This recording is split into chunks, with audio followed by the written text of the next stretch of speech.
Hope all of you are fine. ওকে, তো আজকে তোমাদেরকে ফার্স্টে একটা কোয়েশ্চেন করি। যদি আমি তোমাদের বলি যে do you like to read English story books, তোমরা হয়তো অনেকেই বলবে হ্যাঁ, ইংরাজি পড়তে ভালোবাসি, ইংরাজি স্টোরি বুকস পড়তে ভালোবাসি, আর গল্প পড়তে আমরা সবাই তো ভালোবাসি, রাইট? কিন্তু কেউ বলবে যে হ্যাঁ, আমি খুব ভালোবাসি, মানে I like to read English story books very much. আবার কেউ বলবে মোটামুটি, মানে আমি এমনি I like to read English story books, এইটুকু বলবে। আবার কেউ যখন কাউকে জিজ্ঞেস করা হবে যে ইংরাজি তাদের কাছে কীরকম অ্যাজ এ ল্যাঙ্গুয়েজ, মানে সোজা না কঠিন, অনেকেই বলবে সোজা, কেউ বলবে খুব সোজা, কেউ বলবে সোজা। তার মানে English is an easy language কেউ বলবে English is very easy, right? তাহলে এই যে আমরা কেউ বলছি শুধু সোজা, সোজা মানে ইংরেজিতে বললে দাঁড়ায় ইজি, তার মানে এটা হচ্ছে সহজ, একটা ডিগ্রিগত পার্থক্য। যখনই আমি বলছি যে ভীষণ সোজা মানে ভেরি ইজি, তাহলে এই যে কিছু ওয়ার্ড আমরা আগে বসাচ্ছি সেই ধরনের শব্দগুলো নিয়েই আজকে আমরা পড়ব, ঠিক আছে?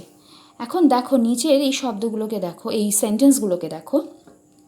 হি ওয়াকস স্লোলি, ঠিক আছে, মানে সে হাঁটে, স্লোলি মানে ধীরে ধীরে। কেমনভাবে হাঁটে? ধীরে ধীরে হাঁটে। তারপরের সেন্টেন্সে দেখো, this is a very beautiful picture. Beautiful picture, কিন্তু পিকচারটা কতটা বিউটিফুল, মানে ছবিটা কতটা সুন্দর, ভেরি ভীষণ সুন্দর।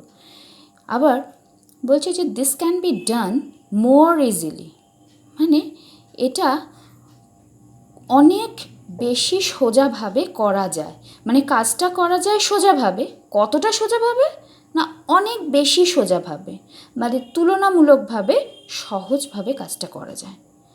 তারপরে এরকমভাবে দেখো, he came right through the field, একদম ফিল্ডের মাঝখান দিয়ে, মানে ফিল্ডের মধ্যে দিয়ে এসেছে, হি came right through the field, একদম ডিরেক্ট। আবার বলছে I arrived long before the time, সময়ের অনেক আগে, মানে সময়ের আগে পৌঁছেছি। কতটা আগে? অনেক আগে। I hate him simply because he is a liar, আমরা সবাই লায়ারকে, মানে যে মিথ্যে কথা বলে, তাকে আমরা পছন্দ করি না। তো একজন মানুষকে, এই হিম অর্থাৎ সেই ছেলেটিকে বা সেই লোকটিকে আই হেট হিম, কেন না হি ইজ এ লায়ার। আর যখন বলছি simply because he is a liar, মানে শুধুমাত্র মিথ্যেবাদী বলেই ওকে পছন্দ করি না। তার মানে তাকে পছন্দ না করার কারণ কি? সে মিথ্যেবাদী। তাকে না পছন্দ করার কারণ কি? শুধুমাত্র সে মিথ্যেবাদী। তার মানে দেখো, কিছু কথা আমরা আগে বলে দিচ্ছি, মানে প্রত্যেক ক্ষেত্রে দেখো কিছু কিছু ওয়ার্ড আমরা এক্সট্রা ইউজ করছি। এরকমভাবে দেখো, he came just after I had left, মানে আমি বেরোনোর পরেই ও এলো। আমি বেরোনোর কত পরে? জাস্ট আফটার, মানে প্রায় সঙ্গে সঙ্গে, মানে একটুক্ষণের মধ্যেই ও চলে এলো। এভিডেন্টলি ইউ আর রং, তুমি ভুল। এভিডেন্টলি মানে তুমি ভুল, কতটা ভুল, মানে একদম স্পষ্টভাবে বোঝা যাচ্ছে প্রমাণসহ যে তুমি ভুল। It is a very charming scene again, দেখো আগে সেই ভেরি বলেছিলাম, ভেরি বিউটিফুল, কতটা বিউটিফুল? Very beautiful. ঠিক সেরকম কতটা চার্মিং? Very charming. এইগুলো, এই ধরনের ওয়ার্ডগুলো দেখো সবগুলো আমি আন্ডারলাইন করেছি, ঠিক আছে? অর্থাৎ এইগুলো প্রত্যেক ক্ষেত্রে দেখো, হয় এদের আগে একটা করে ওয়ার্ড আছে যাকে তারা মানে ডেসক্রাইব করছে, হয় তাদের ডিগ্রিগতভাবে, নয় তাদের কোনো না কোনোভাবে আর কি তারা অ্যাডজেক্টিফাই করছে, ওকে? তো এই যে দেখো, অ্যারাইভড লং বিফোর, মানে কত আগে, লং মানে পৌঁছেছিল, before the time, I arrived before the time আমি বলতেই পারতাম, কিন্তু না বলে আমি বললাম I arrive long before the time, মানে আমি পৌঁছেছিলাম কতটা আগে? অনেক আগে। আচ্ছা, তো এই সমস্ত সেন্টেন্সগুলোর ক্ষেত্রে দেখো all the underlined words qualify either the words placed before them, মানে কোনো কোনো ক্ষেত্রে এদের আগের ওয়ার্ডটাকে এরা কোয়ালিফাই করছে, আবার কোনো কোনো ক্ষেত্রে এদের পরের ওয়ার্ডগুলোকে কোয়ালিফাই করছে, প্লেসড আফটার। ঠিক আছে,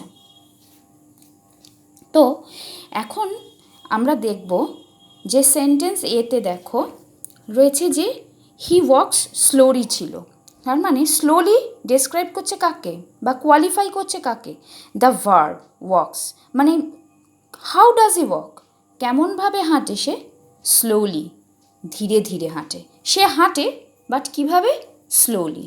সাধারণভাবে আমরা দেখবে এখানে প্রত্যেক কটা ক্ষেত্রেই দেখো সাধারণভাবে এদের পরের ওয়ার্ডগুলোই হচ্ছে মানে ডেসক্রাইবিং ওয়ার্ডগুলো সবসময়, বা মডিফাইং কোয়ালিফাইং যে ওয়ার্ডগুলো আমি আন্ডারলাইন করছি সেগুলো সাধারণভাবে দেখো পরেই বসছে বেশিরভাগ ক্ষেত্রে, আবার কোনো কোনো ক্ষেত্রে আগেও বসেছে। যেমন ওয়াক্স স্লোলি, ওয়াক্সকে মডিফাই করছে কে, স্লোলি, অর্থাৎ কীরকমভাবে, ধীরে ধীরে, তার মানে এখানে ওয়াক্সের পরে স্লোলি বসেছে। আবার আমি যখন বলছি ভেরি বিউটিফুল পিকচার, তার মানে বিউটিফুল, বিউটিফুলকে মডিফাই করছে ভেরি, মানে কতটা বিউটিফুল, ভীষণ সুন্দর, ভেরি বিউটিফুল। তো এইভাবে প্রত্যেক ক্ষেত্রে দেখো হয় আগে বসছে নয় পরে বসছে, এই আন্ডারলাইন ওয়ার্ডসগুলো দিয়ে তার নিয়ারেস্ট যে ওয়ার্ডটা হয় আগে নয় পরে তাদেরকে মডিফাই করছে বা তাদেরকে কোয়ালিফাই করছে। সিমিলারলি দেখো সেকেন্ড সেন্টেন্সটা ছিল কি না, this is a very beautiful picture, as I already told you যে this is a very beautiful, কতটা সুন্দর, তার মানে বিউটিফুলকে মডিফাই করছে ভেরি। আগেন সেন্টেন্স সিতে দেখো মোর, মোর ছিল, right, it can be done more easily ছিল না, it can be done more easily, তার মানে কতটা সহজভাবে, মোর ইজিলি। ইজিলি একদিকে আমি যদি মোরটাকে বাদ দিতাম তাহলে দাঁড়াতো it can be done easily, যদি আমি মোরটাকে বাদ দিয়ে দিতাম তাহলে হতো it can be done easily, কীরকমভাবে, সোজাভাবে। এবার আমি মোরটাকে দিয়ে দিলাম, মানে কতটা সোজাভাবে, ভীষণ সোজাভাবে, মানে তুলনামূলকভাবে বেশি সোজাভাবে আমরা মানে এই কাজটা করা যেতে পারত, রাইট। তার মানে প্রতি ক্ষেত্রেই দেখো একটা করে কোয়ালিফাইং ওয়ার্ড, আবার কোনোটা কোয়ালিফাইং ওয়ার্ডকে কোয়ালিফাই করছে, এরকমও দেখা যাচ্ছে। যেমন বিউটিফুল নিজে একটা কোয়ালিফাইং ওয়ার্ড, সেটাকে আবার কোয়ালিফাই করছে আর একটা ওয়ার্ড যেটাকে আমি আন্ডারলাইন করেছি এখানে। আবার এক্ষেত্রেও দেখো একটা কোয়ালিফাইং ওয়ার্ড ছিল ইজিলি, এবার সেই কোয়ালিফাইং ওয়ার্ডটাকে আবার ফার্দার কোয়ালিফাই করছে মোর, কতটা ইজি, মোর ইজি। সেরকমভাবে সেন্টেন্সেস ডি অ্যান্ড ইতে দেখো রাইট আর থ্রু, এই যে বলেছিলাম right through and long before, মানে আমি বলে দিয়েছিলাম যে কতটা আগে, রাইট থ্রু দ্য ফিল্ড প্রথমটা বলেছিলাম, অর্থাৎ সেন্টেন্স ডিটা দেখো যে he came right through the field, তার মানে ঠিক মানে ফিল্ডের মধ্যে দিয়ে। আর I arrived long before the time, মানে অনেকটা আগে, সময়ের অনেকটাই আগে। এই টোটালগুলোই আমরা কিন্তু এর মাধ্যমে দেখতে পাচ্ছি কোয়ালিফাইড হচ্ছে। এবং এখানে কোয়ালিফাইং ওয়ার্ডগুলো কি, একটা হচ্ছে রাইট, আগে আন্ডারলাইন করে দিয়েছে, একটা হচ্ছে লং। আবার এক্ষেত্রে আমরা যেমন বলতে পারি যে বাকি অংশটা, অর্থাৎ right qualifies through the field entire পার্টটা, এবং long qualifies before the time entire পার্টটা, মানে পুরো বাক্য অংশ দুটোকেই কিন্তু কোয়ালিফাই করছে একদিকে। আবার একদিকে আমি যদি শুধু ওয়ার্ড হিসাবে ধরি তাহলে রাইট কোয়ালিফাইস অনলি থ্রু, আর লং কোয়ালিফাইস বিফোর, এইটুকুও বলতে পারি, বা বিফোর দ্য টাইম বলতে পারি। আবার সেমনিভাবে রাইট থ্রু বলতে পারি শুধু, বা রাইট থ্রু দ্য ফিল্ড সেটাও বলতে পারি, অর্থাৎ দুইভাবেই এটা কোয়ালিফাই করছে। এরপরে আসছি পরপর দুটো সেন্টেন্স দেখো এফ আর জি, সেখানে কি ছিল, I hate him, why, because he is a liar বললেই পারতাম, কিন্তু আমি বললাম সিম্পলি বিকজ, শুধুমাত্র কেন, because he is a liar, simply, শুধুমাত্র মিথ্যেবাদী বলে আমি ওকে অপছন্দ করি, আর কোনো কারণ ছিল না। আবার আমি যখন বলছি he came just after I had left, he came কখন এলো, আফটার আই হ্যাড লেফট বলতেই পারতাম, কিন্তু আমি সেখানে বললাম জাস্ট আফটার, মানে immediately after I had left, আমার মানে আমার চলে যাওয়ার প্রায় পরে পরেই ইমিডিয়েটলি সে এলো। ঠিক আছে, এরপরে হচ্ছে দেখো এভিডেন্টলি ইউ আর রং, এখানে এভিডেন্টলি ওই বাকি বাক্য অংশটা মানে ইউ আর রং এটাকে কোয়ালিফাই করেছে। And it is a very charming scene, এই ভেরিটা চার্মিং সিন।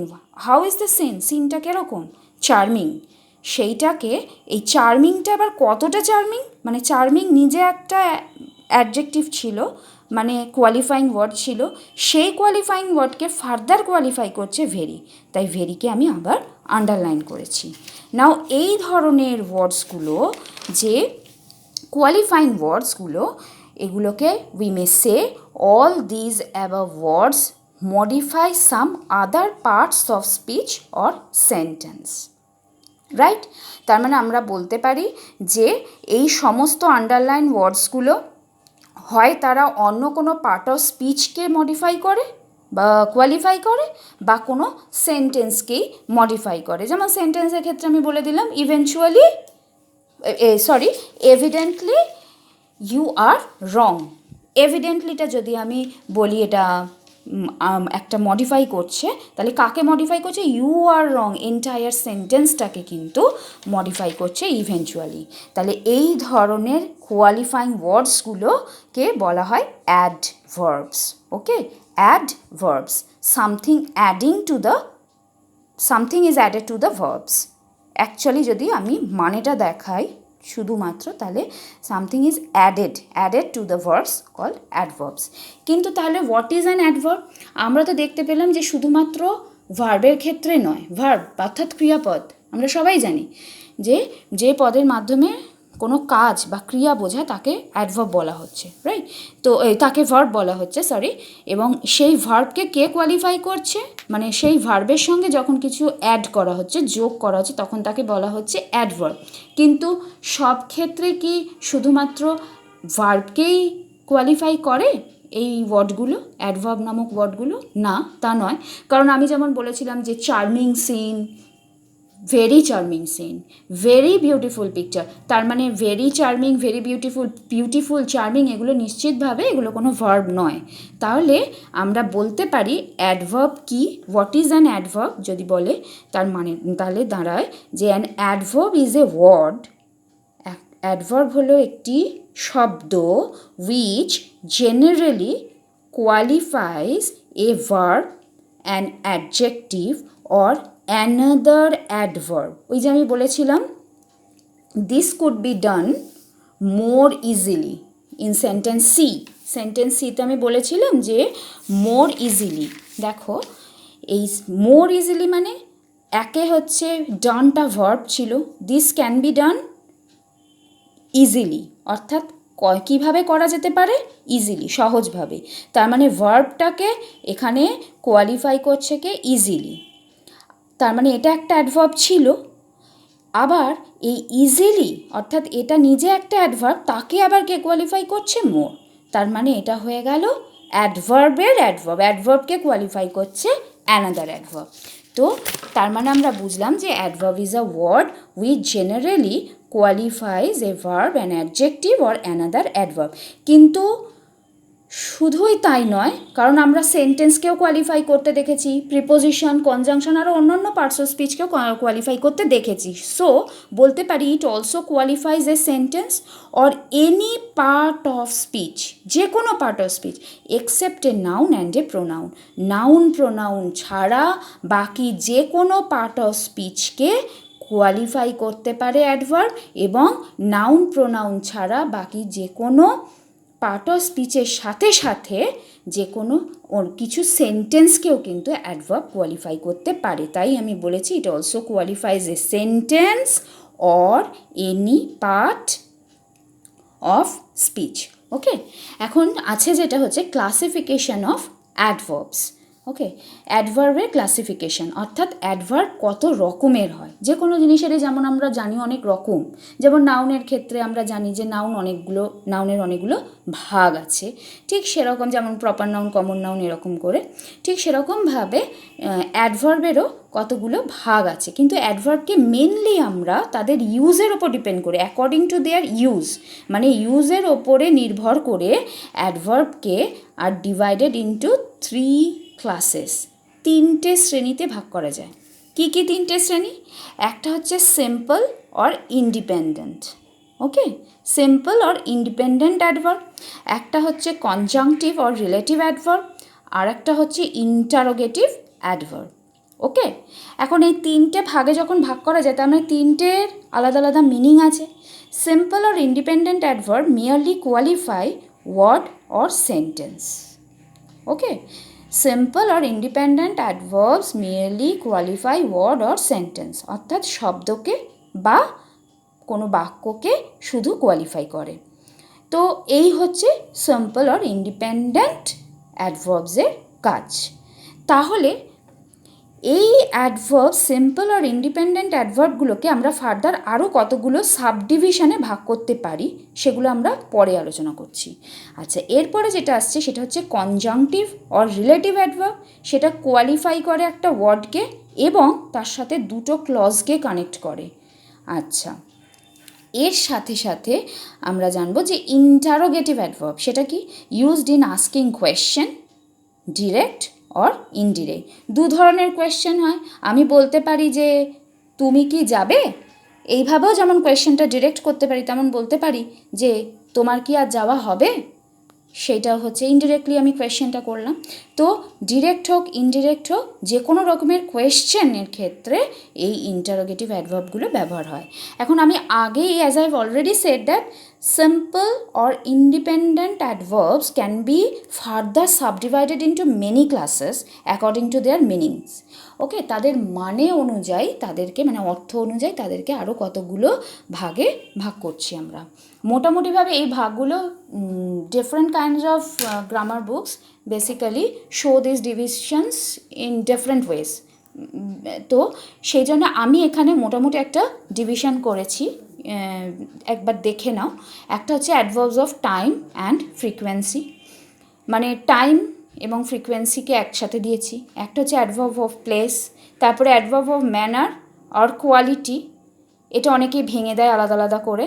আচ্ছা, adverb of number or quantity, similarly এক্ষেত্রেও ভেঙে দেয় অনেকে। Adverb of cause and effect, মানে যেটাকে আমরা বলি না রিজন অ্যান্ড এফেক্ট বা কজ অ্যান্ড এফেক্ট। তারপর হচ্ছে adverb of degree, adverb of order, adverb of affirmation and negation. এগুলো সব হচ্ছে এক একটা ভাগ। ওকে, এই যে আমি এখানে লিখে দিয়েছি, এই ভাগগুলো বিভিন্ন বইতে নানানভাবে দেওয়া হয়। আচ্ছা, এরপরে আমরা জানবো একটা একটা করে যে কোনটা কি। অ্যাডভার্বস অফ টাইম বলতে আমরা কি বোঝাচ্ছি? So when a thing happens, মানে কোনো একটা ঘটনা কখন ঘটছে, সময়, টাইম মিনস সময়, তাই কখন ঘটছে কোনো একটা ঘটনা। আমি বললাম যে I have heard this before, আমি এটা আগেও শুনেছি। I hurt my knee yesterday, গতকালকে। When did I hurt my knee, না ইয়েস্টারডে, মানে গতকালকে, কখন। তারপর আমি বলছি we shall now begin to work, when, সেটা হচ্ছে now. He comes here daily, মানে অন দ্য ডেইলি বেসিস, হ্যাঁ, রেগুলারলি, এরকম ক্ষেত্রে আমরা ব্যবহার করছি, রোজ রোজ আসছে। এখন এই রোজ রোজটা অনেক ক্ষেত্রে আবার ফ্রিকোয়েন্সিতেও ব্যবহার করা যায়। কেমনভাবে সেটা আমি বলছি। যে ফ্রিকোয়েন্সি, অ্যাডভার্ব অফ ফ্রিকোয়েন্সি যখন বলছি, show how often a thing happens, মানে কতটা ঘন ঘন বা কতবার একটা জিনিস ঘটে। হ্যাঁ, যেমন বলছি I have told you twice, আমি দুবার বলেছি। হি অফেন মেক্স মিস্টেক্স, প্রায়শই ভুল করে। He always tries to do this, সর্বদা, মানে দেখো প্রত্যেক ক্ষেত্রে ফ্রিকোয়েন্সি বোঝাচ্ছে যে কোনটা কখন। সেই হিসেবে অনেক সময় অনেকে এই ডেলিকেও অ্যাডভার্ব অফ ফ্রিকোয়েন্সি এবং টাইম দু ক্ষেত্রেই ব্যবহার করে। এই দুটো খুবই ক্লোজলি রিলেটেড অ্যাকচুয়ালি। টাইমের হিসেবে এবং ফ্রিকোয়েন্সির হিসেবে, মানে দু একটা এরকম আছে যেগুলো বেশ ক্লোজলি রিলেটেড আমরা পাই। আবার হচ্ছে অ্যাডভার্ব অফ ম্যানার, মানে কীভাবে, how, in what manner, this show how a thing is done, কীভাবে একটা জিনিস ঘটেছে। যেমন শি রিডস ক্লিয়ারলি, কীভাবে পড়ে, ক্লিয়ারলি পড়ে। This story is well written, how মানে ওয়েল, হাউয়ের আনসারটা হবে ওয়েল, কীভাবে লেখা হয়েছে, ওয়েল রিটেন, ভালোভাবে লেখা হয়েছে। You should not do so, তোমার এরকমভাবে করা উচিত না। স্লোলি অ্যান্ড স্যাডলি, হাউ, দেখো সব ক্ষেত্রে এগুলো how. The girl works hard, okay, সব ক্ষেত্রেই দেখো হাউ মানে ম্যানারটা বোঝানো হয়েছে। এখন এই this class is very important, কেন? কারণ includes nearly all those adverbs which are derive from adjectives and ends in ly. Ly দেখো প্রত্যেক ক্ষেত্রে, দেখো ম্যাক্সিমামের ক্ষেত্রে স্লোলি, স্যাডলি, ক্লিয়ারলি। তার মানে এইভাবে আমরা দেখতে পাচ্ছি যে ম্যাক্সিমাম ক্ষেত্রে অ্যাডজেক্টিভ ক্লিয়ার ছিল, সেটা হয়ে গেল অ্যাডভার্বে ক্লিয়ারলি যোগ করে। অ্যাডজেক্টিভ ছিল স্লো, আর লি যোগ করে হয়ে গেল অ্যাডভার্ব স্লোলি। স্যাড ছিল অ্যাডজেক্টিভ, সেটাকে যেমন আমরা বলি যে she is feeling sad, she is very sad, তো সে ছিল স্যাড অ্যাডজেক্টিভ, লি যোগ করে হয়ে গেল অ্যাডভার্ব। এইভাবে এগুলো সবই দেখো বেশিরভাগ ক্ষেত্রে অ্যাডজেক্টিভ থেকে ডেরাইভ করছে বা উৎপন্ন হচ্ছে, হয়ে লি যোগ করে অ্যাডভার্ব হয়ে যাচ্ছে, অ্যাডভার্ব অফ ম্যানারগুলো বেশিরভাগ ক্ষেত্রে। এরপরে আসছি অ্যাডভার্বস অফ প্লেস, কোথায় হয়েছিল, show where a thing happens. Example, আমি বলছি স্ট্যান্ড হিয়ার, এখানে দাঁড়াও, go there, she looked up, come in, my brother is out. তার মানে প্রত্যেক ক্ষেত্রে দেখো প্লেস, হিয়ার মানে এখানে, দেয়ার মানে সেখানে, আপ ওপরে, ইন, দেখো এগুলো সব ক্ষেত্রে, আউট সবই হচ্ছে এগুলো এক একটা প্লেস, মধ্যে, ভেতরে, বাইরে, এগুলো সবই হচ্ছে প্লেস। এইভাবে অ্যাডভার্ব অফ প্লেস হয়। ওকে, আজকে এই অবধি থাক, এরপরে আমি অ্যাজ পার দ্য নেসেসারি আমি আরও কিছু ডিসকাস করে দেবো। আশা করি তোমরা সবাই বুঝতে পেরেছ। ওকে, আর যদি কোনো প্রবলেম হয় তাহলে আমাকে বলবে, ইনফর্ম করবে, আর ইন দ্য মিন টাইম তোমরা এটা অবশ্যই দেখো এবং শোনো। Okay, enjoy the video. Okay, thank you.